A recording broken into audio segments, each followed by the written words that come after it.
अगर भाजपा को वोट दे रहे हैं तो मैं अपने बच्चों का भविष्य सुधार रहा हूं। बस अगर ये धारणा ले ली आपने, 11 साल मोदी जी के राज को देखकर अगर ये समझ गए कि हिंदू को कहां वोट देना चाहिए तो देश का बेड़ा पार हो जाएगा। किसके लिए?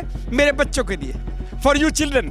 IIT का रिटायर्ड प्रोफेसर हूँ और उसके बाद भी ये काम करता हूँ। जिस देश के अंदर मैं 3 साल की लड़की के पैर छूता हूँ, नवरात्रे में 2 बार छूता हूँ, वो भाजपा है, वो हिंदुत्व है, जिसे लोग समझने लगे अब। और हिंदुत्व है तो भाजपा है तो भारत है, भारत भी तभी है। हिंदुत्व है तो भाजपा है। अगर भाजपा को वोट दे रहे हैं तो मैं अपने बच्चों का भविष्य सुधार रहा हूं। बस अगर ये धारणा ले ली आपने, 11 साल मोदी जी के राज को देखकर अगर ये समझ गए कि हिंदू को कहां वोट देना चाहिए तो देश का बेड़ा पार हो जाएगा। किसके लिए? मेरे बच्चों के लिए, for you children, my best wishes. लेकिन नगर निगम में वो सरकार बनानी थोड़ी है कोई आप सरकार, यहीं से तो मोदी जी बनते हैं। अगर लोगों के मन में ही आएगा कि ये भाजपा का आदमी ठीक काम कर रहा है या भाजपा की महिला ठीक काम कर रही है तो वो MLA भी बनाएगा, वो चेयरमैन भी बनाएगा, वो बड़ा नेता भी बनाएगा, मुख्यमंत्री भी बनाएगा और मोदी भी बनाएगा।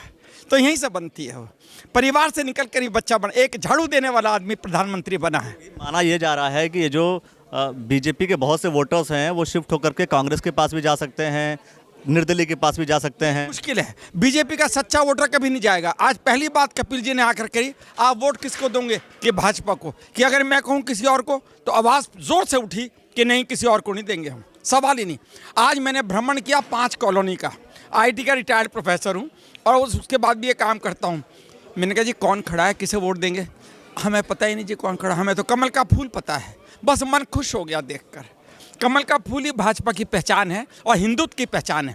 आप देखिए, एक देश में मेरे, जिस देश के अंदर मैं 3 साल की लड़की के पैर छूता हूँ, नवरात्रे में 2 बार छूता हूँ, वो भाजपा है, वो हिंदुत्व है, जिसे लोग समझने लगे अब। मेरा यही कांग्रेस में क्या दिक्कत है फिर? कांग्रेस में दिक्कत है कि ना तो वो ये विचारधारा समझती है और ना कभी समझ पाएगी। इस देश का विनाश करने में कांग्रेस का मुख्य हाथ रहा है। आप किसी और को मत लीजिए, आप वक्फ देखिए। अगर वक्फ बोर्ड देखिए, आज कुंभ की ज़मीन तुम्हारी अपनी है। एक कुंभ जो हज़ारों साल से चल रहा है, हम लोग सनातन के लोग हैं, वो कुंभ की ज़मीन को अपना कह रहे हैं। मेरा बेटे, आप लोगों से भी आशीर्वाद देता हूं आपको, लेकिन कहना है आप इस चीज़ को फैलाइए कि हिंदुत्व कायम रखे। और हिंदुत्व है तो भाजपा है तो भारत है, भारत भी तभी है। प्रणाम प्रणाम।